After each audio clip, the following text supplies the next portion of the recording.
Habari ya Tanzania, greetings. Nimekaa kimya muda mrefu sana, lakini nimeona leo ni vizuri nije kuongea.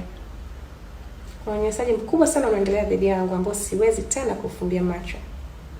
Iwaje mtu awe ni mmiliki halali wa mali yake, alafu atoke tu nje mtu atake kuja kumdhulumu huyo mtu mali yake na asiwajibishwe. Iwaje mtu amtake mtu kinguvu na aweze kumnyanyasa na kumtesa kadri anavyoweza, na kuna wajibishaji wote unaweza kufanyika. Sije kulipuka. Nimefuata taratibu zote. Nimesha ripoti polisi, na lazima niseme nimepata ushirikiano mkubwa sana kutoka jeshi la polisi. Nimepata ushirikiano mkubwa sana. Sasa hivi ni miezi 4. Kesi yangu iko Oyster Bay Police, na sasa hivi kesi yangu imefika Central. Kesi yangu inajulikana. Polisi wamefanya juhudi kubwa sana kupata ushahidi, kupata vielelezo vyote jarada langu likamilike. Polisi wenyewe wanasikia hasira na huyu mtu, kwa sababu wamekuwa akimuita kituoni kuja kutoa maelezo, lakini hataki.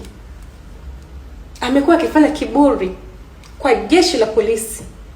Gari yangu sikupewa. Kabla mtu hajaanza kusema kwamba gari yenyewe ulipewa au ulihongwa, nataka nikanushe hizo habari leo. Gari yangu sikupewa wala sikuhongwa. Nilikuwa na gari yangu Range Rover Evoque, nikaongezea hela, nikanunua gari Discovery 5. Uthibitisho wote, evidence zote zipo polisi. Transaction zote zipo polisi. Hii gari ni yangu. Mimi nina uhalali nayo. Ni gari yangu, ni jasho langu.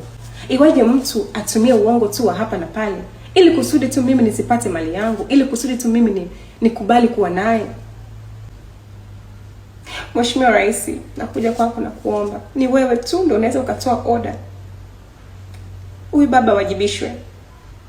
Na kuomba Mheshimiwa Samia Suluhu Hassan, na kuomba mama, ni wewe tu unaweza ukatoa order yako, huyu baba akamatwe na awajibishwe. Uthibitisho wote upo polisi.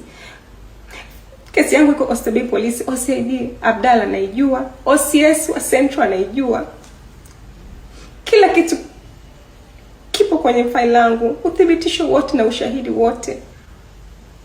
Huyu baba amefanya vitu vingi sana, vitu vingine siwezi kuongea kwenye kamera. Amekuwa akininyima mali yangu kwa muda mrefu sana, na wala hawajibishwi. Mheshimiwa Rais, gari yangu ni dhamana ya mkopo benki ya CRDB Bank.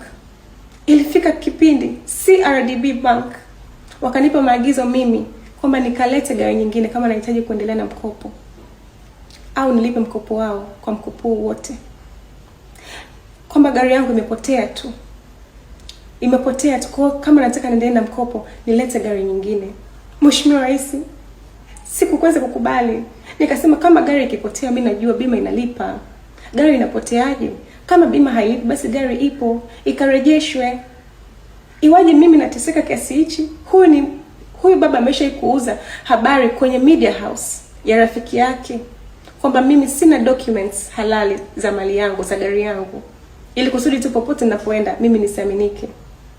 Hii inaonekana nimegushi documents. Lakini media hiyo niliwawajibisha na wakaomba msamaha baadaye. Na kuomba nakuja kwa Samia Suluhu Hassan, na kuomba utoe oda yako, huyu baba akamatwe. Anashirikiana na mtu anaitwa Mazini kunipotoshea mali yangu. Mheshimiwa Rais, faili langu lina vitu vingi sana. Kuna taasisi nyingi, kuna benki imekuwa involved, kuna TRA iko involved. Kuna vitu vingi sana, kuna crimes nyingi sana huyu Mazini amezifanya na zimegundulika na polisi.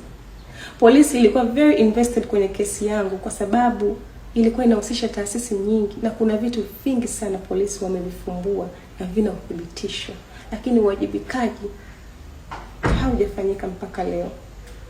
Nimeshapeleka barua kwa Mheshimiwa Zungu, nimeshapeleka barua bungeni, nimeshapeleka barua makao makuu ya CCM, nimeshapeleka barua kwingi, nimeshapata taratibu zote. Mheshimiwa Rais, nimeelekezwa na polisi fanya hivi, nimeshafanya kila kitu, lakini bado uwajibikaji haufanyiki. Mheshimiwa Rais, ni wewe tu umebaki kutatua hili tatizo.